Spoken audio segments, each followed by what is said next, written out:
इस पूरी कहानी को समझने के लिए कहानी का पहला और दूसरा भाग देखना बिल्कुल नहीं भूलिएगा। ये क्या कर रही हैं नानी?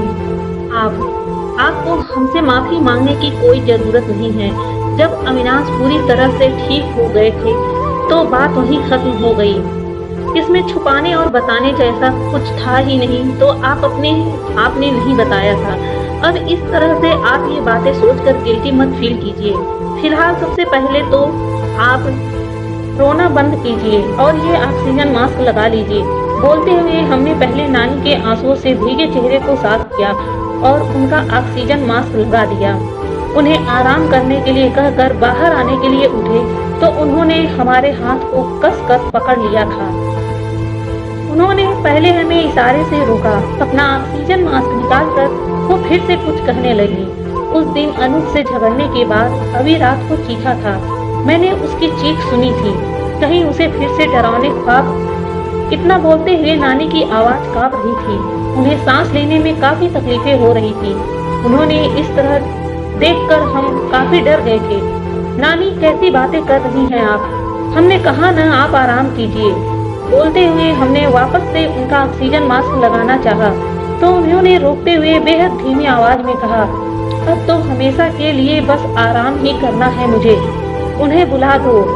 बोलते हुए नानी की सांस काफी तेज चलने लगी थी। उस वक्त हमें कुछ समझ नहीं आ रहा था।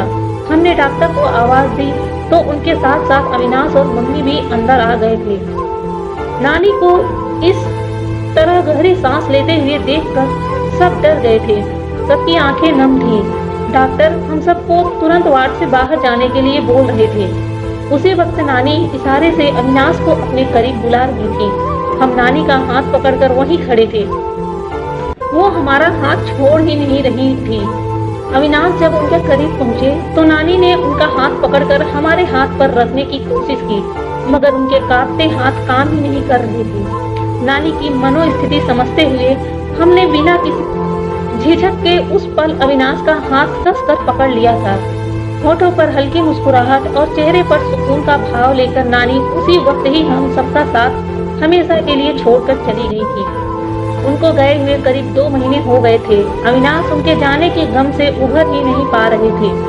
तकरीबन 1.5 महीने तक ना वो ऑफिस गए, ना ही घर से बाहर जा रहे थे। नानी अपने आखिरी पलों में बात हमसे कहना चाह रही थी, वो सच थी।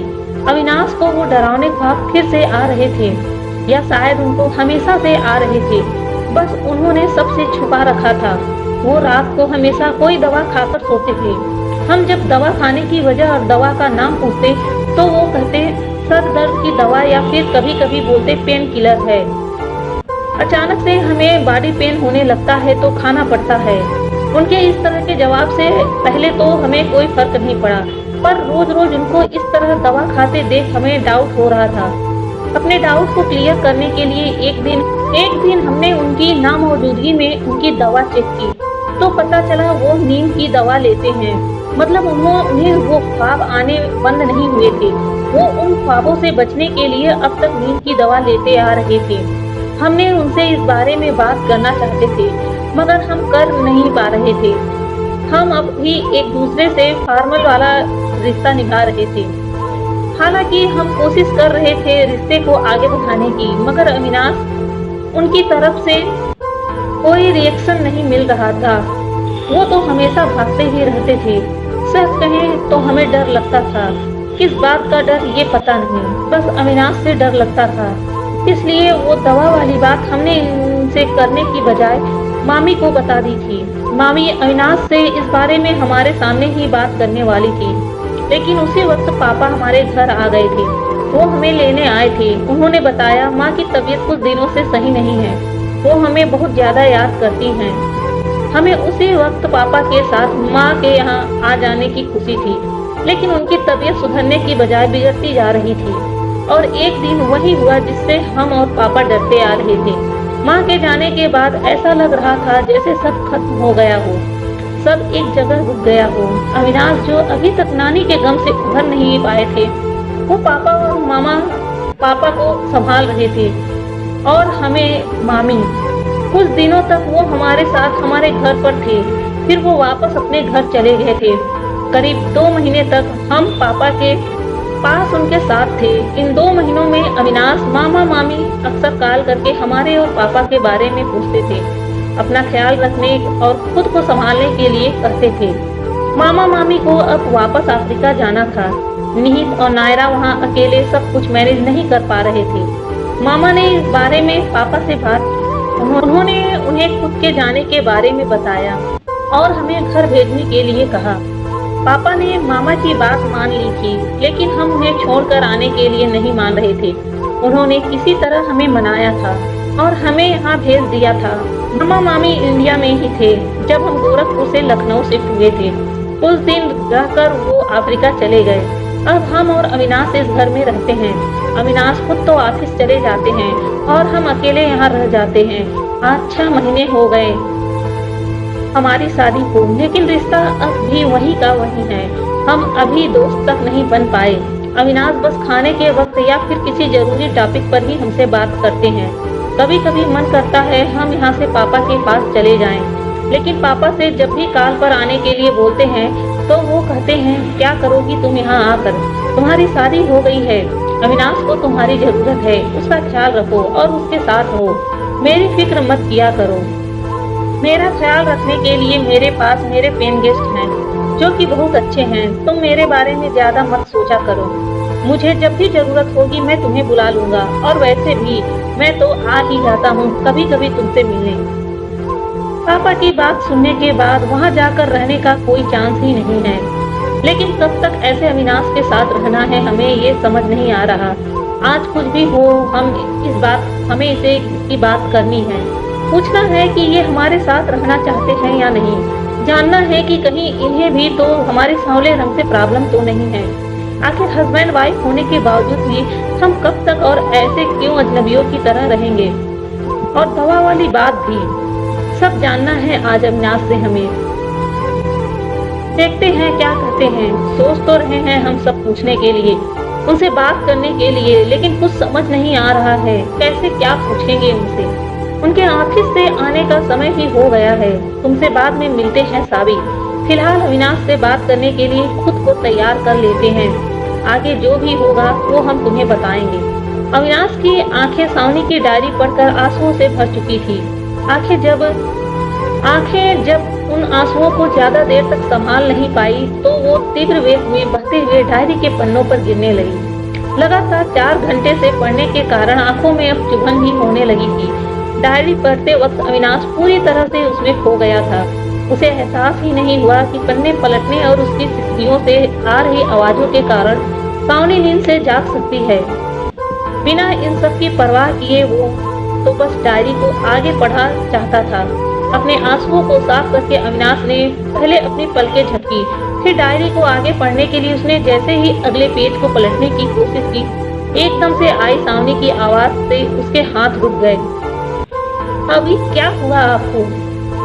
आप उठकर क्यों बैठे हैं? बोलते हुए सावनी ने उठने की कोशिश की। सावनी को उठता देख अविनाश ने घबराते हुए डायरी को उसकी नजरों से बचाकर ब्लैंकेट के नीचे छुपा दिया। अंधेरा होने के कारण सावनी ने इस बात पर ज्यादा ध्यान ही नहीं दिया। वो इस समय अपनी नींद भरी आंखों को झपकाते हुए बस अविनाश के चेहरे को देखने की कोशिश कर रही थी। साइड टेबल पर जल रहे इलेक्ट्रॉनिक लैंप की हल्की रोशनी के बीच अविनाश का चेहरा देखने में उसे कठिनाई हो रही थी। अविनाश के करीब जाकर जब सावनी ने हल्की रोशनी में उसकी लाल आंखें देखी तो वो घबरा गई। आप रो रहे थे, क्यों? क्या हुआ? सब ठीक है ना? सावनी ने फिक्र करते हुए पूछा। कुछ नहीं हुआ मुझे। वो काफी देर तक लैपटॉप में बिजी था तो आंखों में चुभन होने लगी थी। मैंने सोचा पानी के छींटे मारने से चुभन कम हो जाएगी तो वॉशरूम गया था। तुम परेशान ना हो, बंद करो और चुपचाप सो जाओ। मैं भी सोने की कोशिश करता हूँ, फिर अपने आप ठीक हो जाएगी आंखें। अविनाश ने बड़ी सफाई से झूठ बोलते हुए सावनी से कहा। ठीक है, मगर आपको कुछ भी हेल्प चाहिए होगा तो मुझे जगा देना। बोलते हुए सावनी ने अविनाश के हाथ पर अपने हाथ रख दिए। ओके, अविनाश ने सावनी का हाथ पकड़कर उसे सोने के लिए कहा और खुद भी सोने के लिए लेट गया। सावनी पहले से नींद में थी, इसलिए वो लेटने के कुछ ही सेकंड बाद सो गई, जबकि अविनाश ने बस अपनी आंखें बंद कर रखी थी। वो सावनी के सो जाने का इंतजार कर रहा था। सावनी के सोने के बाद उसने अपनी आंखें खोलकर एक बार सावनी के चेहरे को गौर से देखा। जब उसे यकीन हो गया सावनी सो चुकी है, तो उसने डायरी को ब्लैंकेट के नीचे से निकालकर पढ़ना चाहा, लेकिन अपनी आंखों में हो रही चुभन को वो इस बार बर्दाश्त नहीं कर पाया। उसने कुछ सोचकर अपनी पलकें झपकी और डायरी को हिफाजत से अपने तकिए के नीचे छुपा लिया। मैं जानता हूँ आगे के पेज में तुमने उस दिन हमारे बीच हुई उन बातों को लिखा होगा। आगे तुमने जो भी लिखा होगा शायद मुझे पता है। बोलते हुए अविनाश सावनी के चेहरे पर आ गए बालों को हटाकर उसे गौर से देखने लगा। सावनी को देखते हुए अविनाश अपने बीते दिनों को याद करके नम आंखों से मुस्कुराने लगा। फ्लैशबैक में जाकर अविनाश मामा मामी के अफ्रीका चले जाने के बाद सावनी बिल्कुल अकेली हो गई थी। अविनाश सुबह अपने ऑफिस चला जाता और शाम को आता। ऑफिस से आने के बाद थोड़ी देर रेस्ट करके अविनाश अपने लिविंग रूम में जाकर अपने लैपटॉप में बिजी हो जाता। वो वहां से बाहर तभी आता जब सावनी उसे डिनर करने के लिए बुलाती। इस बीच अविनाश सावनी से कुछ चाहिए हो तो बता देना, खाना खाया या नहीं, कोई परेशानी तो नहीं है, बस इतनी बातें करता था और सावनी बस हाँ या ना में जवाब देकर अपना सिर हिला देती। उसे समझ ही नहीं आता वो क्या बात करे अविनाश से। वो तो उसके पास रुकता ही नहीं, हमेशा उससे भागता रहता था। ये सिलसिला लगभग 1 महीने से चलता रहा। सावनी दिन भर घर के कामों में खुद को व्यस्त रखती, लेकिन घर के काम कम होने की वजह से उसके पास काफी खाली समय रहता। उसे समझ नहीं आता वो क्या करे। उसे यूं घर पर बैठे बैठे बोर होना काफी खल रहा था। नए घर में शिफ्ट हुए उसे बस 2 महीने हुए थे, इसलिए आसपास के लोगों से उसकी ज्यादा जान पहचान भी नहीं हुई थी। अविनाश के अजनबियों जैसे व्यवहार और अकेलेपन से जूझ रही सावनी अब काफी ज्यादा परेशान रहने लगी।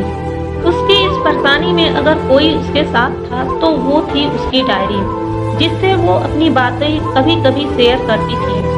आज भी वो हाल में रखे सोफे पर बैठकर अपनी डायरी से सब कुछ शेयर कर रही थी। डायरी लिखते वक्त उसकी नजरें बार बार दरवाजे की तरफ जा रही थी। अपने बीते दिनों की सारी बातें लिखने के बाद उसने डायरी को बंद किया। फिर घड़ी की तरफ गौर से देखकर वो डायरी लेकर अपने रूम में चली गई। रूम में जाकर उसने अपनी डायरी को कबर्ड में रखा और वापस आकर फिर से उसी सोफे पर बैठ गई। अविनाश से कैसे बात करे, पहले किस बारे में बात करे, हमारे रिश्ते के बारे में या उनके दवा खाने के वजह के बारे में? नहीं, बेहतर होगा हम सबसे पहले उनसे खुद के लिए एक जॉब की तलाश करने की बात करें। इससे बात की शुरुआत होगी, वो थोड़ी पूछताछ करेंगे और फिर हम भी अपने मन की सारी बातें उनके सामने रख देंगे।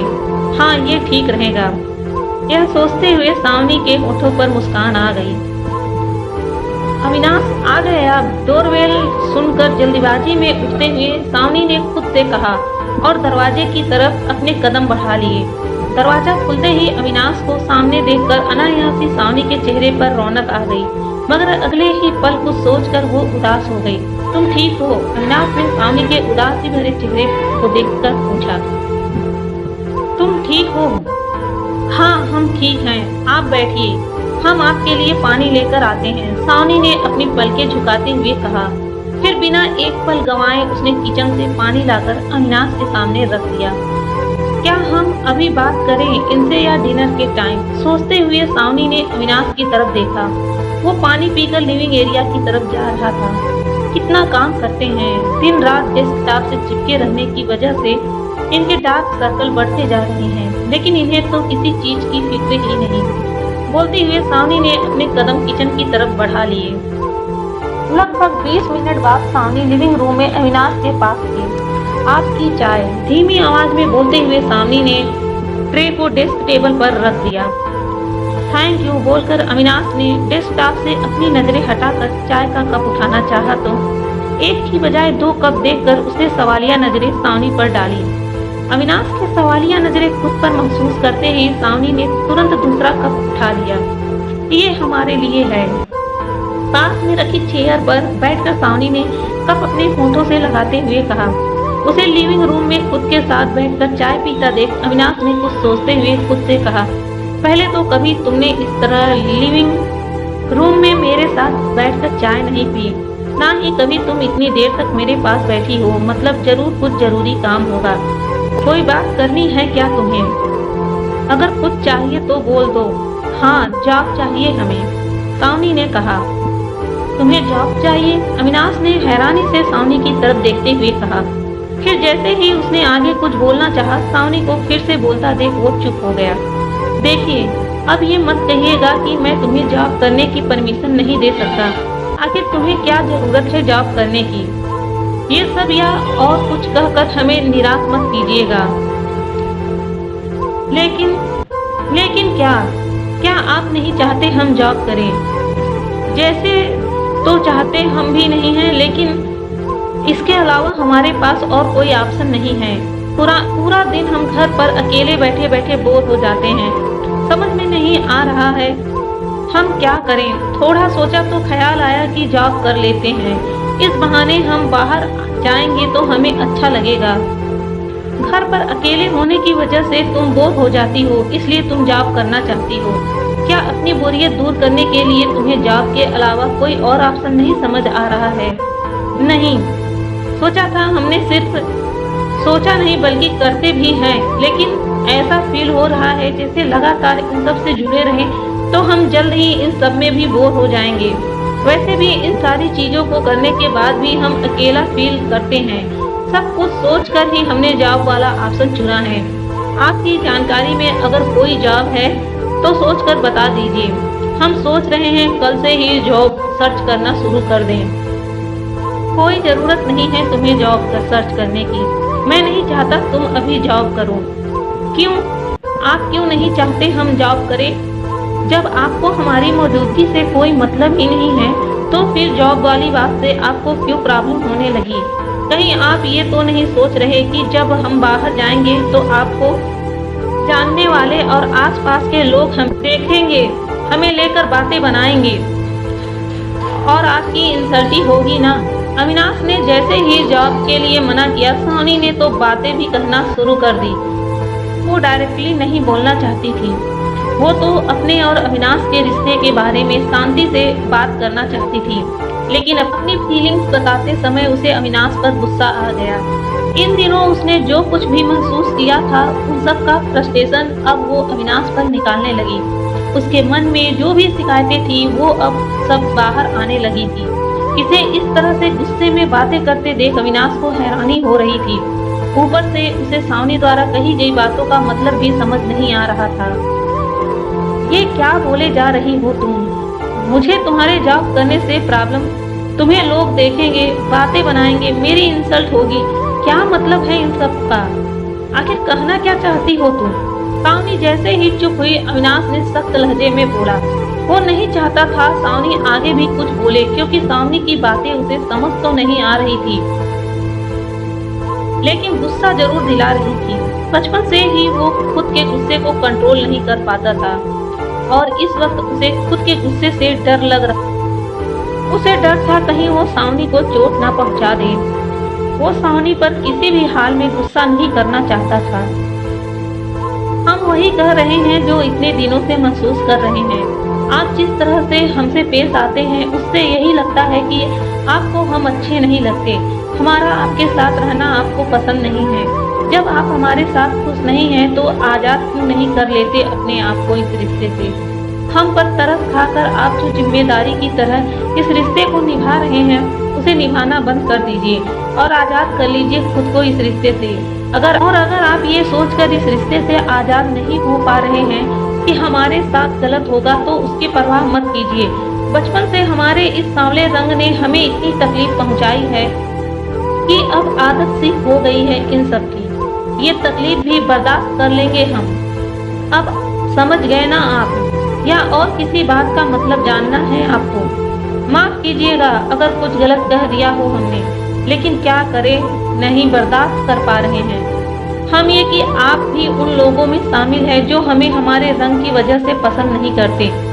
खैर वो लोग तो सामने से कह देते थे, पर आपका ये नजरअंदाज करना, आपका अजनबियों जैसा व्यवहार नहीं सहन होता हमसे। आपकी खामोशी चुभती है अभी। बोलते हुए सावनी का गला रुद्ध हो गया। उसकी आंखें भर आई। उसने अपने आंसुओं को संभालने की कोशिश की, लेकिन उससे नहीं हो पाया तो वो बेआवाज रोने लगी। सावनी की बातें सुनकर अविनाश अपनी जगह पर जैसे जम सा गया। सावनी की बातें, उसके आंसू, उसकी शिकायत सब सीधे अविनाश के दिल पर चोट कर रहे थे। उसके चेहरे पर उभरे भाव और आंखों में आ गई नमी बता रही थी कि इस वक्त वो गहरी तकलीफ महसूस कर रहा है। उसे समझ नहीं आ रहा था वो कैसे जवाब दे सावनी की बातों का।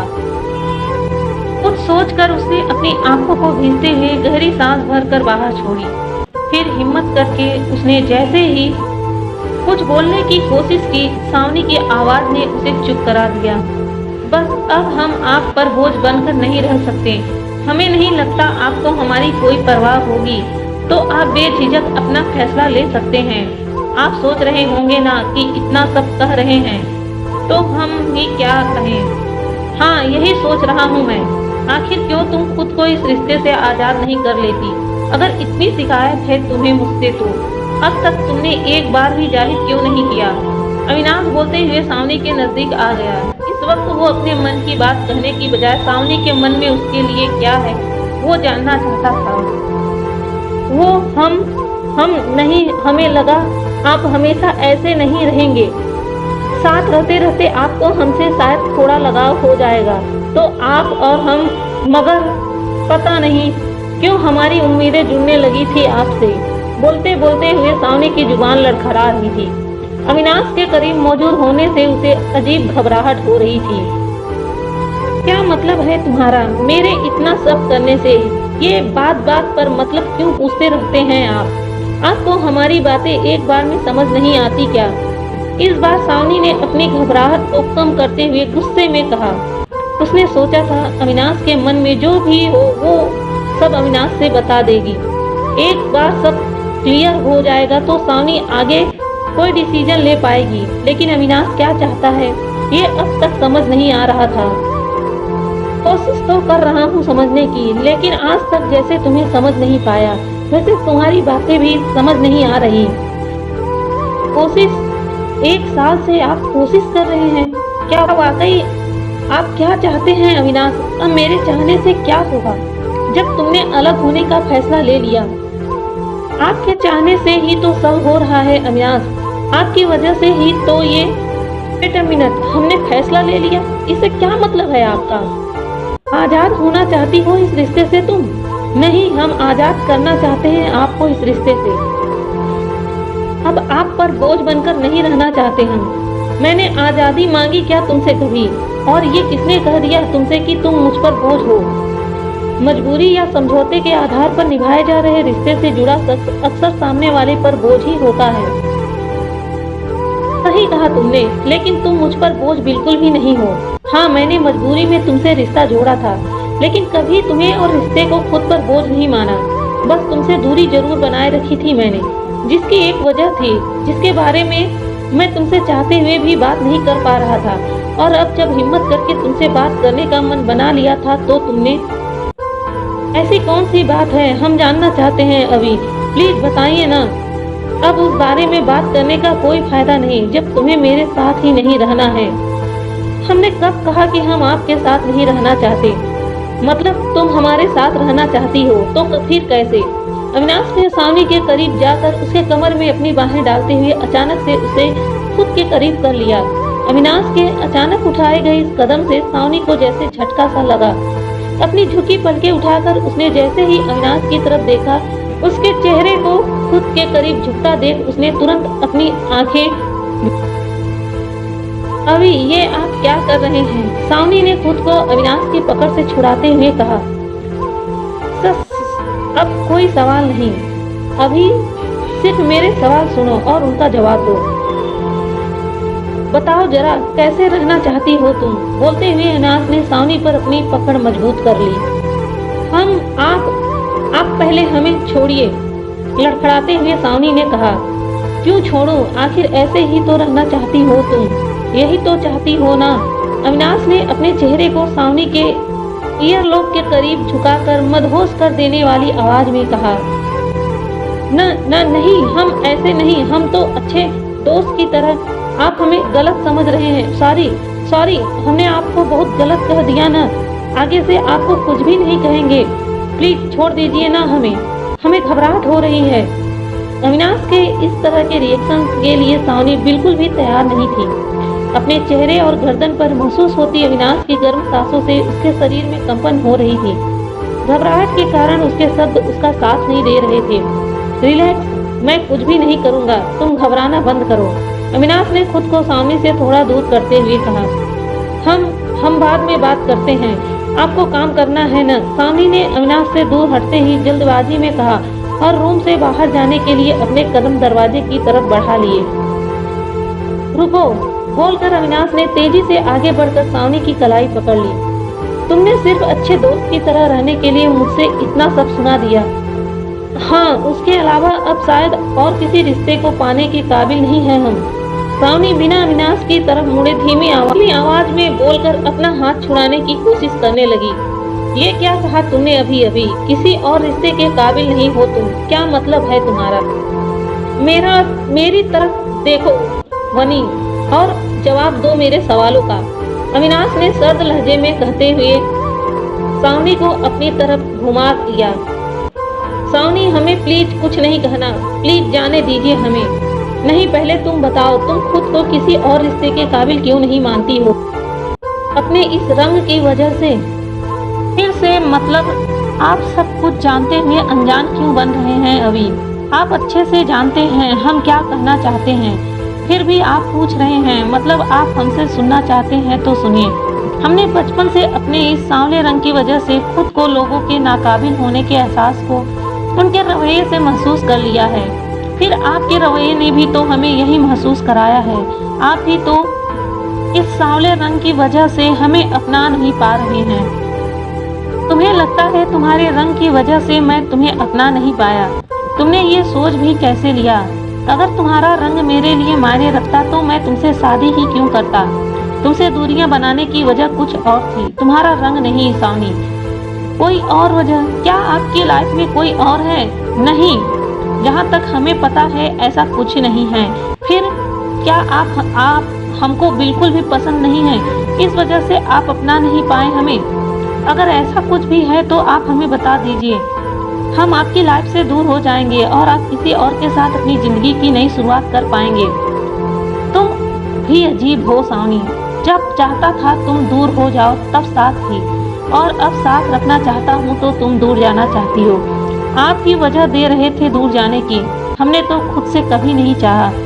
हाँ, मैंने ही वजह दी है तुम्हें खुद से दूर जाने की। अपने रवैये से हमेशा मैंने बस यही कोशिश की थी। चाहा था तुम मुझसे तंग आकर मुझे छोड़कर चली जाओ, लेकिन अब मैं नहीं चाहता तुम मुझसे दूर जाओ। तुमने कहा मैंने तुम्हें दूर जाने की वजह दी है, इसलिए तुम दूर जाना चाहती हो मुझसे। हाँ, हम नहीं चाहते आप हमारी वजह से अपनी लाइफ की खुशियाँ कुर्बान करें। नहीं चाहते हम कि हमारी वजह से आप एक अच्छे लाइफ पार्टनर का साथ ना पा सके।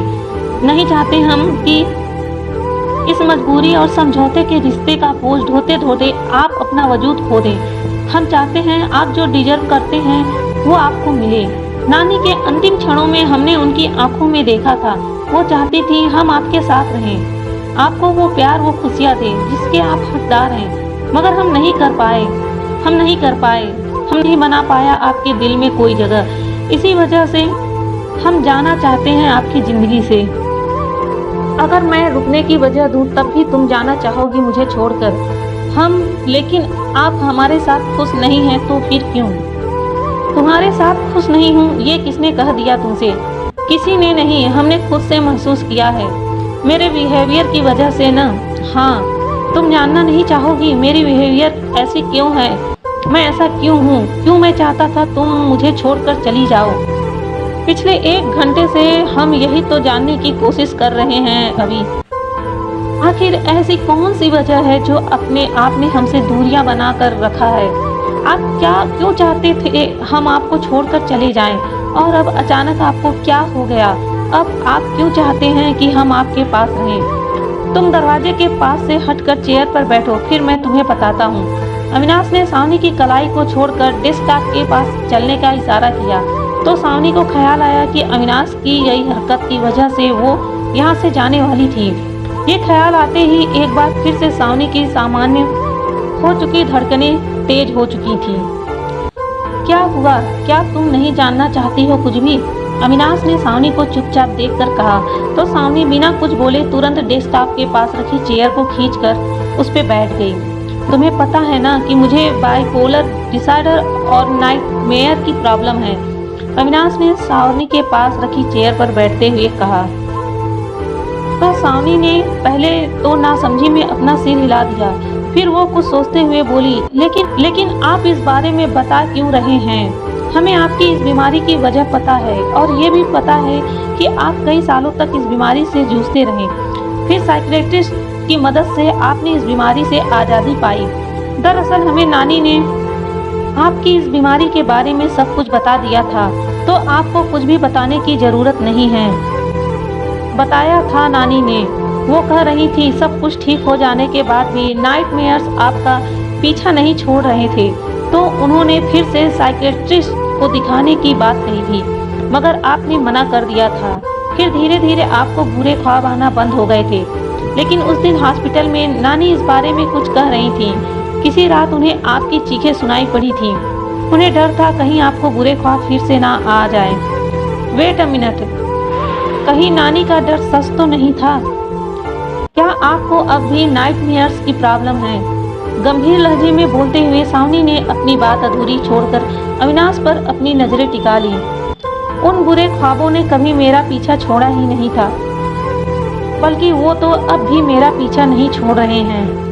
क्या अगर ऐसा है तो फिर नानी, मतलब आपने नानी से झूठ बोला था, आपको नाइटमेयर्स आना कभी बंद ही नहीं हुए थे। अगर ऐसा है तो आप अकेले कैसे हैंडल करते थे खुद को?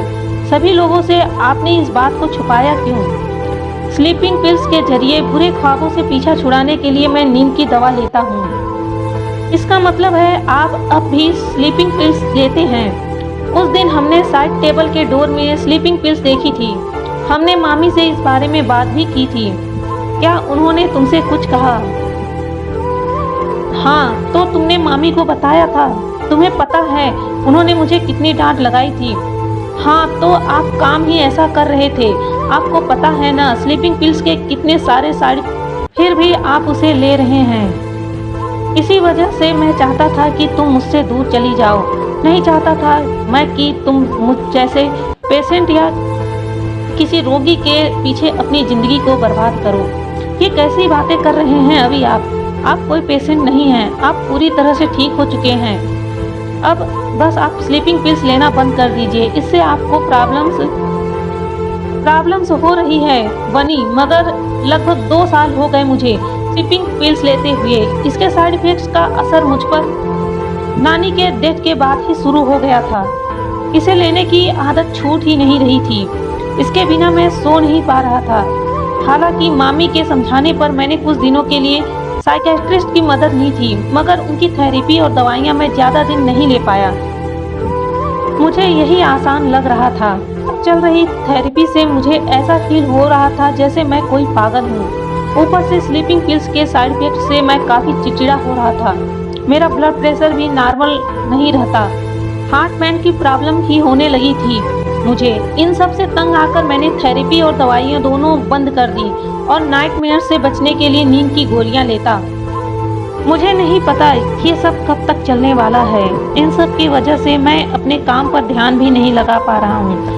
पिछले 1 साल से मैं एक गेम डिजाइन कर रहा था। वो पूरी तरह से तैयार हो चुका था, लेकिन जिस दिन मुझे उस गेम को स्पॉन्सर के सामने प्रेजेंट करना था, उस दिन मैं उसके रूल्स ही भूल गया, जिसकी वजह से पूरी टीम को लगा कि मैंने किसी और के गेम को चुराने की कोशिश की है।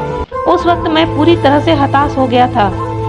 मुझे लगने लगा था मैं किसी काबिल नहीं हूँ। उस बीच मैं जब भी तुमको खुद के प्रति समर्पित देखता तो मुझे तकलीफ होती। मैं नहीं चाहता था एक नाकामयाब इंसान के साथ तुम अपनी जिंदगी गुजारो। बस इसलिए दूर रहता था तुमसे, नजरअंदाज करता रहा था तुमको। सोचता था तुम एक ना एक दिन मुझसे तंग आकर छोड़कर चली जाओगी मुझे, लेकिन तुम बिना कोई शिकायत किए मेरे साथ रहकर अपनी जिम्मेदारियां निभाती रही। तुम्हारे इस स्वभाव के कारण पता नहीं कब से मैं तुम्हारी तरफ खिंचाव महसूस करने लगा, लेकिन खुद की खामियों को देखकर चाहते हुए भी मैं ये जाहिर नहीं कर पा रहा था। मुझे लगता था एक बार तुम चली जाओगी तो सब कुछ अपने आप खत्म हो जाएगा, लेकिन तुम्हारी मौजूदगी ने मुझे यह एहसास दिलाया कि तुम्हारे बिना जिंदगी तसव्वुर करना बेहद मुश्किल है मेरे लिए। पता नहीं कब तुम्हारे साथ रहते रहते तुम्हारी आदत हो गई मुझे। अब तुम्हारे साथ तुम्हारे पास रहने की ख्वाहिश जागने लगी है मुझ में। तुमसे दूर जाने का ख्याल मन में आते ही आंखें नम हो जाती हैं। ऐसा लगता है सांसें थम जाएंगी मेरी। मैं नहीं चाहता सावनी तुम मुझे छोड़कर जाओ। मैं तुमसे इस बारे में बात करना चाहता था, लेकिन डरता था इस बात से कि सच जानने के बाद तुम मुझे छोड़कर चली ना जाओ। लेकिन अब मैं चाहता हूँ तुम वही फैसला करो जो तुम्हारे लिए सही हो। अविनाश ने सावनी के करीब जाकर उसका हाथ थामते हुए कहा। सावनी को खामोश देखकर उसका दिल तेजी से धड़क रहा था, आंखें नम थी और चेहरे पर सावनी को खो देने का डर साफ दिख रहा था। सब कुछ सुनने के बाद सावनी की आंखों से आंसू बहे जा रहे थे। वो एक टक बस अपने सामने खड़े अविनाश को देख रही थी। अविनाश के इस रूंधे हुए आवाज ने जैसे सावनी कानों में हलचल की। सावनी अविनाश का हाथ छुड़ाकर तुरंत वहां से उठकर बाहर की तरफ जाने लगी। मनी, इन सब के बावजूद मैं बस इतना कहना चाहूंगा, हो सके तो प्लीज मुझे छोड़कर मत जाना सावनी। बचपन से बस सब कुछ खोता ही आया हूँ। मैं तुम्हें खो दिया तो टूट जाऊंगा, तुम्हारे बिना जी नहीं पाऊंगा मैं सावनी। प्लीज छोड़कर मत जाना मुझे। कहते हुए अविनाश घुटनों के बल बैठकर फर्श पर रोने लगा। अभी क्या हो गया है आपको? रो क्यों रहे हैं आप? हम नहीं जा रहे आपको छोड़कर। हम तो बस किचन में पानी लेने जा रहे थे आपके लिए। प्लीज उठ जाइए और रोना बंद कीजिए। कहीं नहीं जा रहे हम आपको छोड़कर। सावनी ने अविनाश के चेहरे को अपने हाथों में थामकर उसके आंसुओं को साफ करते हुए कहा। तो अविनाश ने एकदम से सावनी को अपने सीने से लगा लिया। सच में नहीं जा रही हो तुम मुझे छोड़कर? सावनी पर अपनी बाहें कसते हुए अविनाश ने किसी छोटे बच्चे की तरह कहा। तो धड़कनों के बढ़ने के साथ साथ सावनी के चेहरे पर एक सुकून उभर आया। सच में नहीं जा रहे हम आपको छोड़कर। अब शांत हो जाइए आप और चलकर रेस्ट कर लीजिए। सावनी ने प्यार से अविनाश के बालों को सहलाते हुए कहा। नहीं, अविनाश ने अपना चेहरा सामने करते हुए कहा। फिर अचानक से उसने अपना सिर सावनी की गोद में रखकर आंखें बंद कर ली। अभी सावनी ने जैसे ही आवाज दी, अविनाश ने अपनी आंखें खोलकर उसका हाथ अपने सिर पर रख लिया। कुछ पल रहने दो ना ऐसे तुम्हारे पास, अविनाश ने आस भरी नजरों से सावनी को देखते हुए कहा। तो सावनी ने मुस्कुराते हुए अपनी पलकों को झपका दिया। कुछ पल यूं ही बैठे रहने के बाद जब सावनी ने अविनाश को आवाज दी तो वो सो चुका था। उसे सोता देख सावनी ने भी अपनी आंखें बंद करके पीछे रखे डेस्कटॉप से लगकर अपना सिर टिका लिया। ये आप क्या कर रहे हैं अभी? सावनी ने अविनाश की गोद में खुद को देखकर हैरान होते हुए पूछा। वो कल रात में तुम्हारे गोद में सिर रखकर सो गया था और तुम मेरी वजह से पूरी रात ऐसे बैठी रही हो तो तुम्हारे पैर में दर्द हो रहा होगा, इसलिए मैंने सोचा तुम्हें रूम तक पहुंचा दूं। नहीं, आप रहने दीजिए, हम खुद से चलकर जा सकते हैं रूम तक। हमारे पैर में बिल्कुल भी दर्द नहीं हो रहा है। ओह, तो तुम्हारे पैर में बिल्कुल भी दर्द नहीं हो रहा? नहीं बाबा, बिल्कुल भी नहीं, सावनी ने कहते हुए तेजी से अपना सिर हिलाया। फिर अविनाश की गोद से नीचे उतरने की कोशिश करने लगी। लेकिन मैं फिर भी तुम्हें ऐसे ही रूम में पहुंचाऊंगा, अविनाश ने सावनी को अच्छी तरह से पकड़कर कहा। फिर मुस्कुराते हुए वो लिविंग रूम से अपने और सावनी के रूम की तरफ जाने लगा। सावनी अविनाश को इसी तरह देखती रही। वास्तव में उसके पैर में दर्द था, मगर इस तरह अविनाश की गोद में वो असहज महसूस कर रही थी।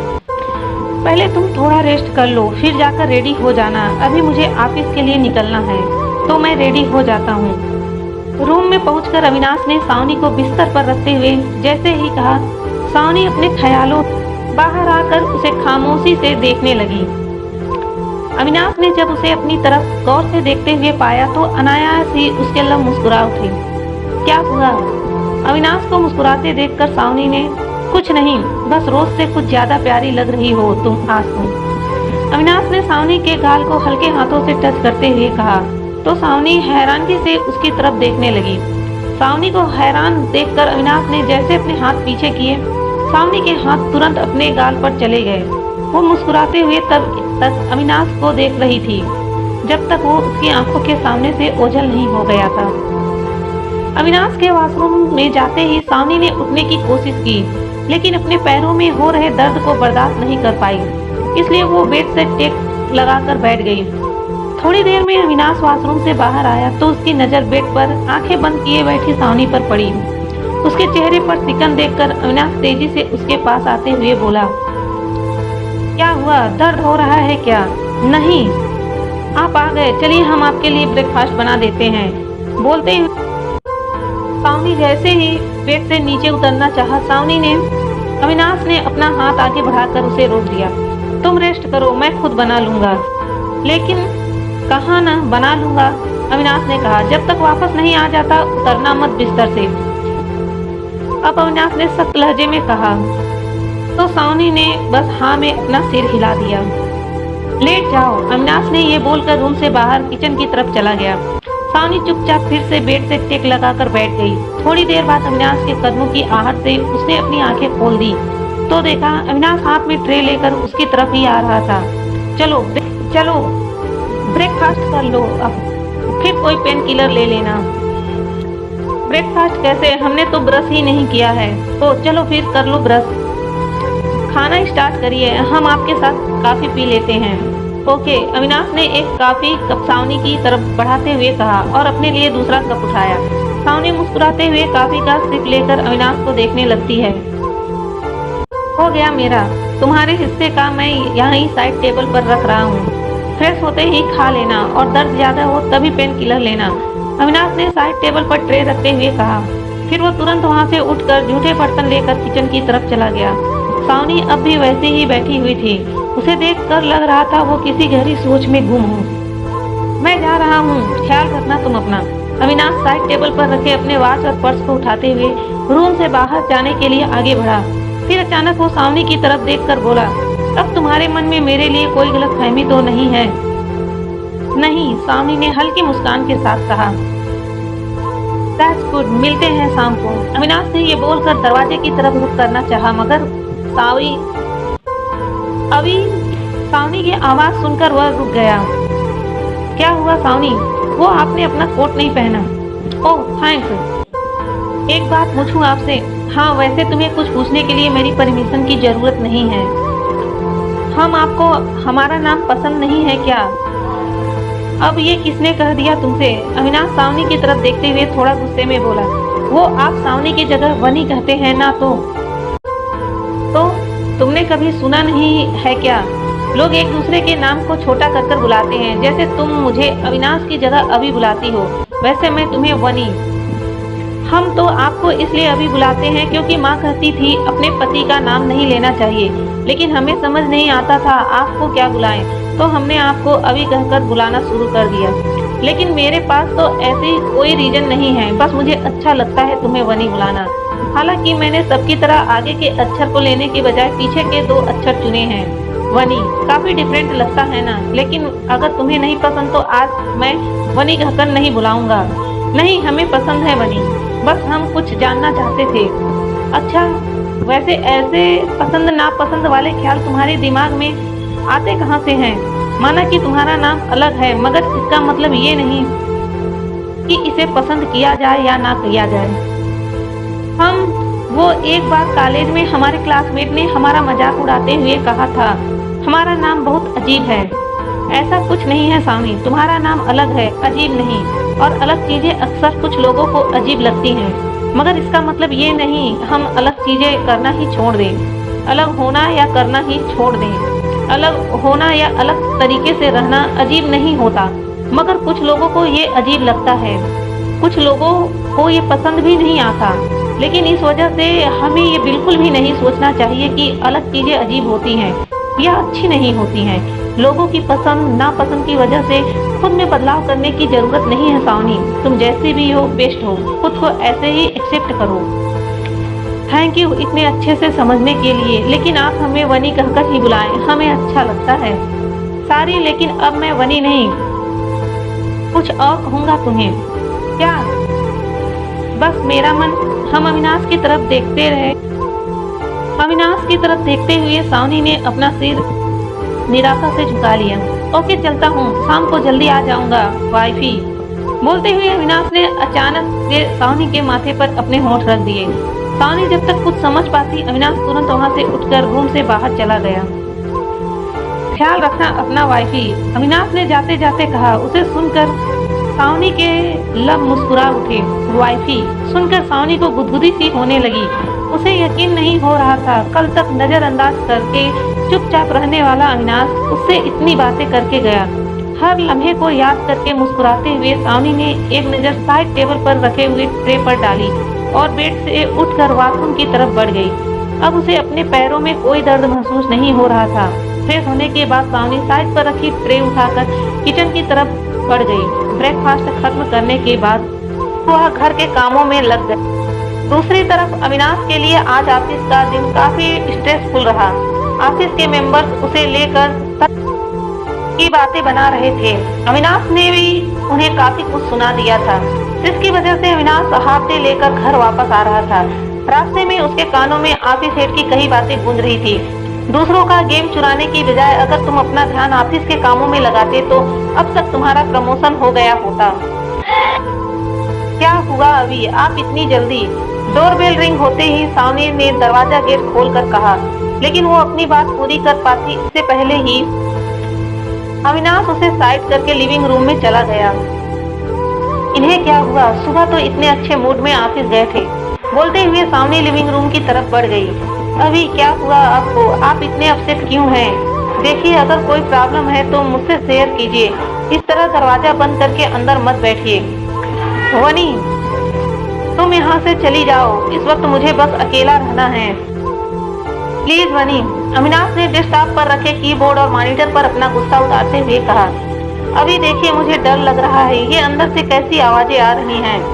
क्या कर रहे हैं आप? प्लीज दरवाजा खोलिए और बात कीजिए मुझसे, प्लीज अभी, सावनी ने लगभग रोते हुए कहा और दरवाजे को तेजी से पीटना शुरू कर दिया। वनी, कहा ना मैंने चली जाओ, मगर फिर क्यों नहीं मान रही तुम?